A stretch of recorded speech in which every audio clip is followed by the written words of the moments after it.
This is Offramp. I'm John Rabe with Queena Kim. It's tomato season. So by the time this airs, you're going to have how many varieties of tomatoes?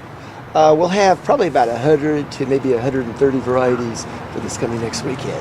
Some of my favorite varieties are going to be some of the older varieties, the heirlooms. Probably my favorite would be Carmelo, which is a really, really tasty variety. Some people think the more water, the better. Here's the problem with more water, the better. When you're overwatering your tomatoes, sometimes they'll grow fairly good foliage, but eventually you have a lot of diseases. So eventually you kill it by overwatering.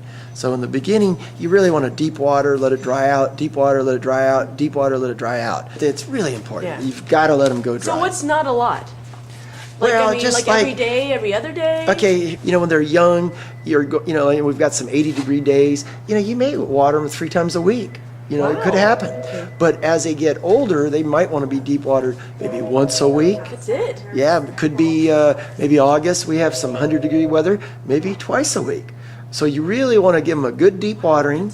And then let the soil dry out. Yeah, I didn't know that. I water them every day. Yes. Oh. We don't want to do that. We don't want to do that.